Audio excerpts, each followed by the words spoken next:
It's fall, and you know what that means? It's the time of year to rewatch a show to see what happens when people who probably shouldn't have had kids have kids, and the cycles that happen after that, but the rich white person version. In all seriousness though, I love Gilmore Girls, it's one of my favourite shows. Doesn't mean that you can't critique something and also analyse it, because that's what we love to do, and that's why I've gathered you here today for this very important town meeting. It's time to be transported to the Hallmark movie-esque small town full of eccentricities. Babette ate oatmeal.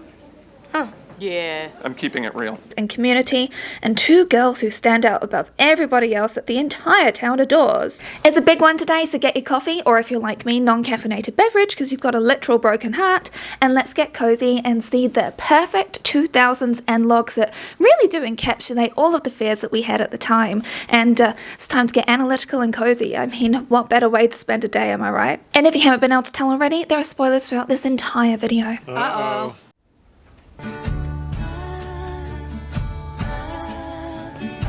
Wow. What? Behold my future. In my opinion, one of the biggest reasons why we keep on coming back to this show is because it actually accurately portrays like mother-daughter dynamics in a more honest way. Incredibly witty, incredibly cutting, but more honest way, and it's something which not many shows, especially at the time, were actually doing. Also, I'm a villain now, is that it? And they had fully flawed characters and actually allowed those flaws to be on full display, even if the audience didn't like it, because, oh, I'll tell you what, we all get angry sometimes watching this show, don't we, at some of the actions they take, but also for the characters it makes sense. And let's have a quick introduction to the top three. First off, you have Emily. Funny, isn't it? What's funny? How nicely you seem to be fitting into the world that you ran away from. She represents a judgmental, prudish, traditional mother type who has so much classism coming out of her ears. It's honestly a surprise that she doesn't expect red carpet to be rolled out everywhere that she goes. She uses money to be able to have a relationship with people. Nothing's actually done through kindness, it's done through calculation of how can you serve me and this is how I can have power over you. That's the condition. If you agree, you come to dinner tomorrow night and leave here with a check. Otherwise, I'm sorry, we can't help you. And then, lo and behold, she has the kind of daughter that no mother of her stature actually wants, Lorelai. The girl who got pregnant at 16 and out of wedlock. For that class level? Oof. So of course, as Emily does, she tried to control the situation and force Lorelai to actually marry Chris, the other person who was at fault here. But of course, most of the blame goes on the girl, doesn't it? And so what does Lorelai do? She runs away and lives in effectively a shack because she'd rather live there than anywhere close to her family. And because of this one girl's actions, the Gilmore name is forever tarnished and they spend the rest of their lives trying to repair their reputation. It doesn't matter if something actually hurts Lorelai at all, it matters about the reputation. The very Gilmore name was being attacked. I will not stand for that, not under any circumstances. Okay, well, it doesn't really matter why you did it. Yes, it does matter why I did it. It matters greatly. Therefore, you get this independent to a fault mother who made it her entire mission to go against traditional expectations. Your father was a Yale man. Well, we want Rory to be whatever kind of man she wants to be. That's enough jokes for this evening, Lorelai. Sorry. Because her childhood was so stifling, she now proudly embraces any possible quirk that she can have. And it also means that she raised Rory more like her best friend than her actual daughter. It's all about protecting Rory, not just from bad influences around her, but also from the manipulative tactics of her own parents, or Rory's grandparents. And we also can't forget protecting herself from hurt in romantic relationships. Lorelai runs away quickly and often. Honestly, it's like she creates problems to try and keep people at arm's length. Even all of these years later, she is still so scared of feeling trapped just like she did when she was a child. Take her first serious relationship, Max, for example. She was so scared of real intimacy that she kept on creating problems and actually actively kept him away. Like, why on earth would you as an engaged woman not actually cut a key for your partner to be able to access your home, which you're meant to be living in together? Oh wait, is it because you haven't actually thought this through and thought about your life together and how you could actually mesh your life together? Oh my goodness. And then of course we have the fan favourite, the gruff, I'll fix everything in your life, Luke Danes. This man held a torch for her for how many years, Luke? Kept this in your wallet. 8 years. 8 years. And then early on in their relationship, she decides to start lying to him. I shouldn't have lied about where I was last night. I'm over 19 and lying to my boyfriend about stuff that's wrong. Lorelai, you should check out today's sponsor, the app for couples, Paired. I've spoken about them before and I still use the app, so when they asked if they could sponsor another video, I was like, definitely, yes. is a relationship care app which has games, quizzes, and exercises you can do to strengthen your relationship with your partner, and it's all backed by experts. It is such a useful tool for creating space to have open communication, which, let's be real, all of the Gilmore Girls could desperately use. I'm sorry, did I hear from you at all this summer? Did I just happen to miss the thousands of phone calls you made to me, or did the postman happen to lose all those letters you wrote to me? It allows you to ask questions in your own time and space so you can think about things before broaching the topic. And you don't have to be an old married couple like Brandon and I. It's a helpful tool at any stage of a relationship. Click my link in the description box or pin comment below so you can get a 7-day free trial and 50% off Paired Premium. Thanks again to the Paired app for sponsoring this video, and let's move on to Rory. Hey, Grandma. She has lived with you too long. Honey, lose the bib and the taco and put your shoes on. Come back out. Let Grandma take the pretty picture. Okay. Lorelai's teenager, who still has flaws but is perceived to be the perfect girl, at least by her mother, her grandparents, her entire town even, to the point where she doesn't even have to face reality or consequences for her actions very often at all. My little girl has to come home and find your heinous letter in Dean's jacket. Look, we're in the street. You little monster. Hey! Pull back, lady. There aren't hundreds of other boys in the world. You have to go after her husband. Okay, stop attacking my daughter right now. You're upset. I get it, but you do not do this. Lorelai never wanted to recreate the sort of environment that she grew up in, so she's actually raised Rory to be more like her best friend than anything else. Rory is our ideal NLOG of the 2000s. She's smart and driven. She's interested in boys, but she's not at all slutty. She's shy, and she actually pushes boys away all the time because they always come flocking to her. It's like she's got this little beacon over her head. And the extra special thing about Rory is that she actually trains boys to be better. She's studious, but not like a bully in school like Paris was. And she's also pretty cowardly. She runs away a lot. And be real, you have to admit that Rory was absolutely parentified, with Lorelai often saying things like this. I have someone to complain to when life sucks or work sucks or just everything sucks. I have someone I can talk to. Yeah? Who? Oh, Shecky, you kill me. That is not the role a kid should be having. Please go watch this video for more. I find your mother completely fascinating. Funny, so does she. It's almost more like having a big sister. And you like her, don't you? She's my best friend. Truly, completely fascinating. As a teenager, nothing speaks to my experience watching this show and my admiration for these girls and how much I wanted to be like them better than this scene. So, that's how you look when you've just woken up? Yeah. Nothing in my life is fair. Trust me, I do not wake up like this. Again, I reiterate, I love this show, but it really is the center point of NLOG celebration. Rory and Lorelai are the OG cool girls of the 2000s. They were peak attainable, I want to be her girls. These two are beloved by everybody, even when they act badly. They're effortlessly cool, even if in reality it's actually calculated. This says, hello, I'm hip and cute, but also relaxed, since this is something I just threw on, even though it looks fantastic on me. And yes, even Rory, for all of her shyness, she was the peak NLOG of the 2000s. Lorelai was definitely more of like a manic pixie sort of version, and I just need to defend Lorelai for a second because I've read in a whole lot of Reddit threads that people don't like Lorelai, and she reminds me a lot of one of my best friends, so no hate on Lorelai, I love her. And come on, when watching the show, you wanted Lorelai to be your mum, don't lie. Someone who doesn't mind you having a boyfriend. Sweetheart, the whole town is watching you. That girl in there is beloved around here. You hurt her, there's not a safe place within 100 miles for you to hide. She throws the exact kind of parties that you want. She defends you constantly. She goes above and beyond to make you smile and to make your entire life fun. Sure, she's not the most responsible person. One of us has got to do laundry tonight. Why? Because I haven't had any clean underwear for 3 days. So right now under your skirt you're wearing... Not underwear. Mom! It's kind of nice, actually. Breezy. My role model, ladies and gentlemen. But she puts Rory first all the time and even faces her fears and actually goes and begs for money to make sure that Rory could have the best opportunities in life and go to Chilton, which would mean that she'd have a higher chance of getting into her dream school, Harvard.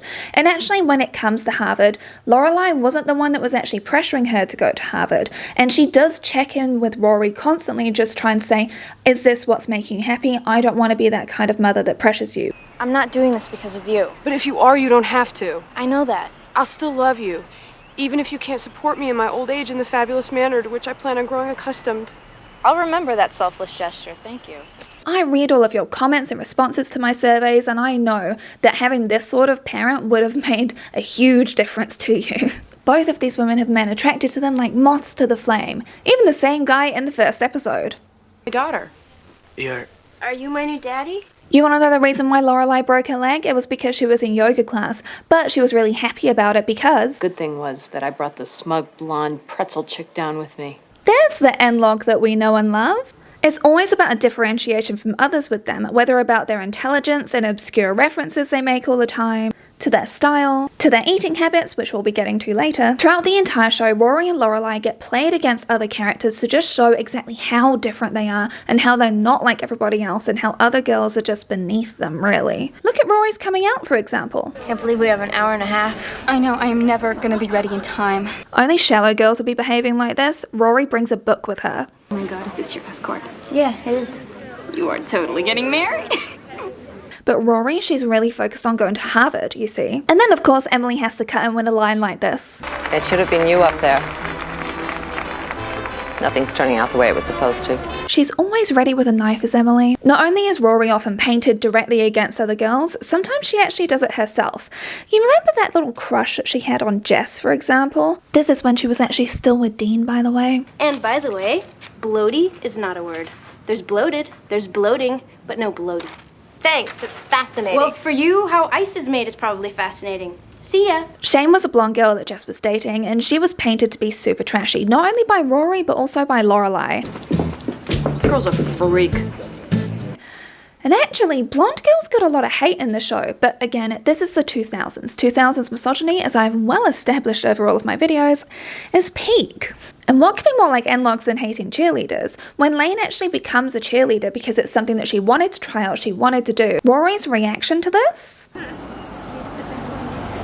You just had the urge to stand on top of another girl's shoulders? Don't be like that. Like what? Like you're being, it makes it impossible to tell you. And this is exactly why I call Rory and Lorelai NLOGs, because they're doing things on purpose to be against like what other women do or what other girls do. Lane, however, does things because she genuinely enjoys them. Like the reason that she wants to know so much about music is because it's her biggest passion. She loves it so much. It's like a challenge to her to learn as much as possible, not just to try and set herself apart from other people, like the way that was illustrated with this. In sync or 98 degrees? In sync or 98 degrees? What kind of sick joke is this? I don't think I could choose. Well, what about that other group, the Backside Boys? Why does Rory even check with Lane about what her answer should be? Lane did things in order to have an achievement, whereas Rory did them in order to have a differentiator. And what blonde lady gets played against Lorelai? Sherry. Sherry. What's with the names Amy Sherman Palladino? Sherry kind of forces Lorelai to join in on the festivities of a baby shower, and this is how they react to it. Hi, this is Sherry Tinsdale. Looks like there's a tie-up on the boulevard. They appear to be moving every building in Harvard University, so now it's just 1.3 miles from my house. Nice job, guys. You're awful. Oh, and lots of cars stopped at a blue light at Garvey Avenue. Why a blue light? Well, because blue's the new red. The games begin. Games. Susan, help me move the couch. They're moving the couch. Bless you for being here. Up. And also this line gets said. She's going to be beautiful. Yeah, you and Christopher are like a poster for Aryan breeding. What in the red flags? She's doing the same thing you did. No, she's not. She's gonna get pregnant. No, she's not. She's gonna ruin everything just like you ruined everything. No, she's not. No, she's not. No, she's not. You want to talk about the real fear of the 2000s? Having a teenage daughter who's pregnant. Did the messaging of sex ruining your life go completely over your head when you watched the show? Because it didn't for me. Don't believe me? Watch the clips. You are going on the pill. What? You're not getting pregnant. I'm not sleeping with Dean. Damn it! What happened to all that stuff you said to Grandma? What happened to trusting me? Where did all that go? Well, I think it's back on Patty's yoga mats. Lorelai had such a strong fear about Rory repeating Lorelai's mistakes as a teenager. She was so constantly worried about making sure that her legs were closed that she went to attack any boy that she was interested in, whether it's Dean or Jess or Logan, whoever. Speaking of Lorelai, throughout the entire show, they keep on peppering in these scenes where she's reflecting on things that she could have done. If she hadn't gotten pregnant, then she could have gone to Harvard. She could have had all of this wonderful stuff. She could have been with Christopher. She could have had all of these opportunities. And the constant jibes from Emily saying, oh, it should have been you. Throughout the show, as Rory gets the same points as Lorelai when Lorelai got pregnant and had to have a baby and her, quote, whole life got ruined, you'd instead see Rory actually succeeding and going and hitting all of these wonderful milestones and having everybody be so proud of her. Whereas Lorelai's reality back then, that wasn't actually a happy one at all. I can't imagine having a baby at 16. Well, then keep your knees shut. Very nice. Do you think your mom is sorry she got pregnant so young? Of course she is. Why, thank you. But I really do like how they included in the show why Lorelai always has to be on the defensive, because when she gets invited to actually speak to her old high school about her business and, you know, teaching the kids on how to run this stuff, but all the kids are actually interested in asking about how she got pregnant at 16 and does she regret it and all of the other stuff that goes along with that. And then Lorelai gets painted to be a bad example. Did you drop out when you got pregnant with Rory? No, technically I didn't drop out. I kept going as long as I could while I was pregnant, which I would recommend to any girl. Not the getting pregnant part. And then you get all of these Gap mothers ganging up on her, saying that she's a disgrace. Sounds like you just flaunted your mistakes. Now, hold on. You have no right to judge me. All I said was that for my particular circumstances, things worked out okay. I advocated nothing to them. You're all acting like I walked into that room tossing condoms in the air. You might as well have. Also, side note, did they go to the same wig maker as like Nicole Kidman's in her latest movie? Because yuck. And then you have the most obvious example with Paris, who when she actually tells Rory, see what Lorelai actually says. I've got the good kid. And not only that, but she also doesn't get into Harvard, the school which she has been basically begging to get into since she was, what, like 8 years old maybe, doing volunteer work, doing all sorts of extracurricular to try her hardest to get in. I'm not going to Harvard. I got the tiny envelope. Oh, and she also gets publicly humiliated on C-SPAN. I am not going to Harvard. I had sex, but I'm not going to Harvard. Okay. That's the price you pay, girls. Keep your legs shut. Oh, wait, one more thing. On Professor Asher Fleming, oh my goodness, this was handled in the absolute worst way possible. And this is what I mean when I say about like 2000s fears coming to life, because at no point in any of this were people actually concerned about Paris. It was all a shame on Paris, and oh my goodness, what about his reputation? That's what you care about? The 60-year-old being with, how old was she, 19 maybe? It would be one thing with Rory acting like this, but with Lorelai? Wow, I can't believe Paris is doing an older man. 60-60? Mom! I'm sorry, it's just that now I know who Woody Allen's next leading lady is gonna be. And it's so annoying. Nasty. I did not like the mishandling of all of this. Oh, one more thing. Lane. The worst done by character out of everybody, and I love Lane. I'm a strong Lane defender, okay? After her first time, which she didn't even enjoy, she got pregnant with twins. To this guy. You ask, I will obey. Super, I'm out. And people often cite this as Rory's downfall, and look at what she'd just done. Well, and also with a married man, and this is where she, of course, runs away yet again, because she can't face the consequences of her actions, because, you know, Lorelai rightfully calls her out. Of all people, the girl who thinks everything through, the list maker, you didn't bother to discuss those things before jumping into bed with a married guy? He's not a married guy. He's Dean, my Dean. He's not your Dean. He's Lindsay's Dean. You're the other woman. See what I mean? Your life just gets worse if you don't keep your legs closed. Hey! What? After all you have been through tonight, and I come in here and find you eating like that? There you go. Oh, ice cream! Oh, I'm right behind you. How could they possibly eat more?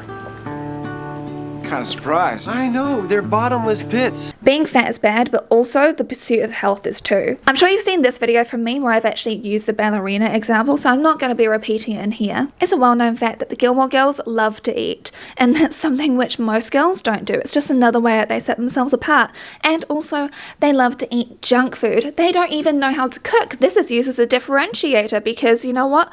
Lorelai doesn't know how to cook in the kitchen. She has Max do it for her. Or Luke do it for her. It's seen as like a feminist sort of whimsical thing as opposed to just not knowing how to behave like an adult.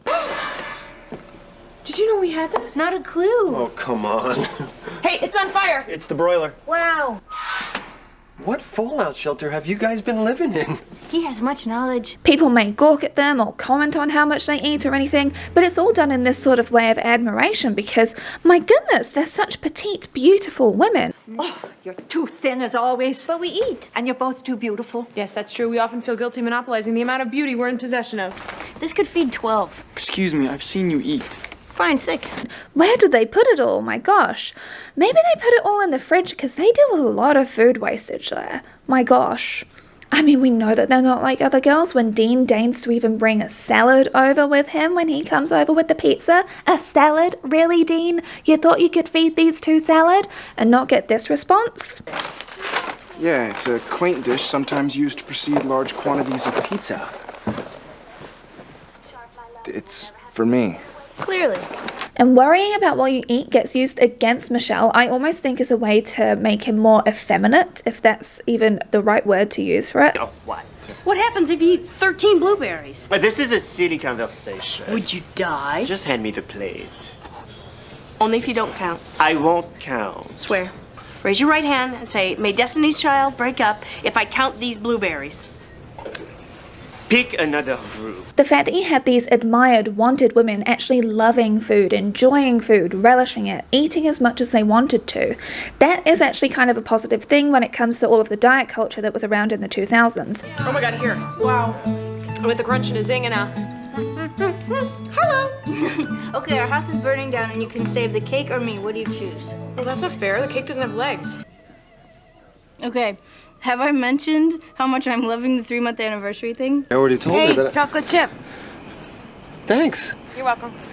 I'm so full. Why'd you let me eat so much? Yeah, they'll blame you.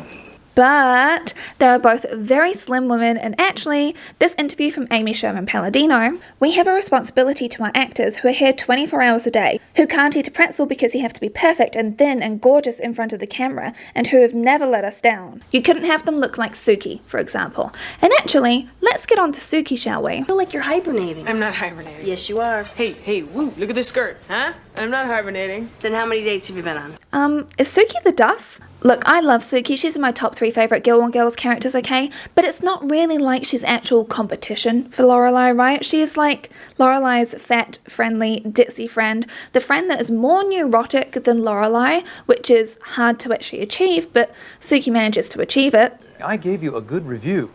I suggest you go home. I don't care about the review. I want you to try this dish with this wine. I'll wait. Realistically, in the 2000s, Suki would never be seen to be anything of a romantic threat to someone like Lorelai, right? Everybody knows that. Yes, Suki absolutely does end up in this wonderful relationship with Jackson, and she does some questionable things when it comes to like bodily autonomy and stuff. We could go down that road, but we're not going to go there today. But there's never a possibility of actual competition between the two women. And honestly, throughout the show, Suki was there for Lorelai more than Lorelai was there for Suki. I mean, in terms of a friendship way as opposed to a business way. Suki was always the person going and making sure that Lorelai was okay. She was always going over to her house, making sure that she had stuff whenever Lorelai did some weird and wacky thing. And if we're being honest with ourselves, Lorelai has always seen herself as above Suki. You must really like this guy. When did you become the relationship expert? You haven't been in a relationship in years. Wow. 0 to jackass in 3.2 seconds. That's all right. Your feet hurt. That hurts. And then we have this other example. Profit margins in a new business are slim, Suki. Just stop. Now you're talking down to me. I'm not talking down to you. I'm trying to explain. Yes, you are. Yes, you are, and I don't know why you are, but I don't want to start crying in front of you because it'll just give you one more thing to point at to say, look, she's too emotional. She's too weak for me to go into business with. You see what I mean? This is kind of why I'm calling Suki the Duff. Hi.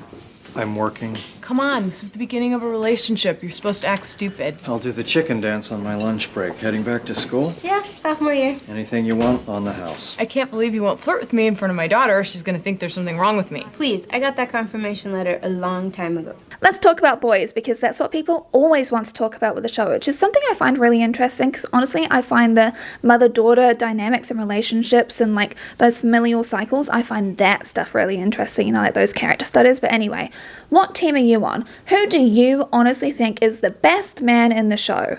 And then who do you think is the best person for the characters? Because my favorite in the entire show is Dave. I don't mind wearing a tie. I enjoyed playing those hymns on my guitar, and I really, really want to take your daughter to the prom. Let never day nor night unhallowed pass, but still remember what the Lord hath done. I stayed up all night. I read the entire Bible cover to cover. I don't know what it means. David. You have to tell me what it means. Is it yes? Is it no?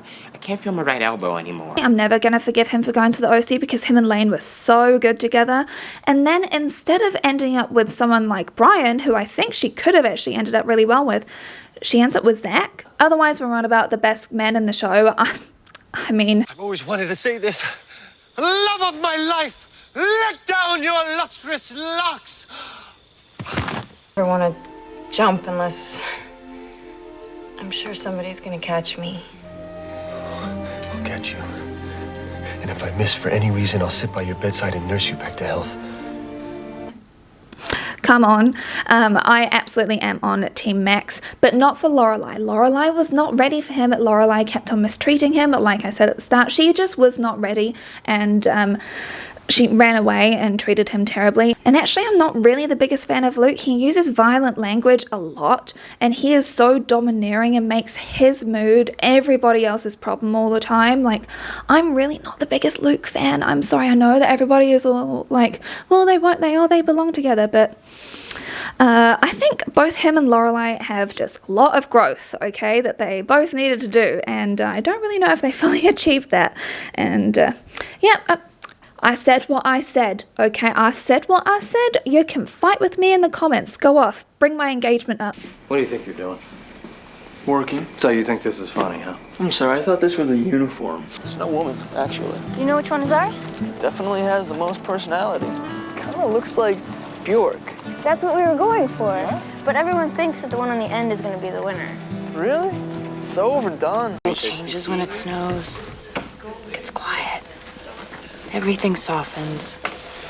It's your mother.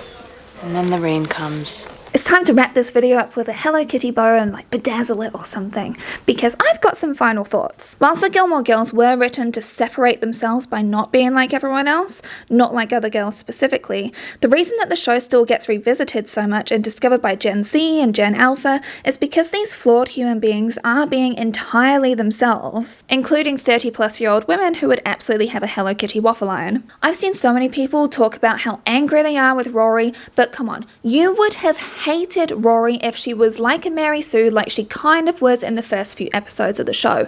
She's always been flawed. She's always run away from her problems. She's always been a bit more selfish. It's just, these are just the things that would naturally happen for the character, especially with like her background and her lack of trust. And just admit it, if she was this smart, this beautiful, and this perfect in all of her relationships, you would hate the girl because you'd never be able to compare yourself to her and measure up in any way, shape, or form. Instead, what you get to experience is this little feeling of like superiority and this other feeling of, what is it?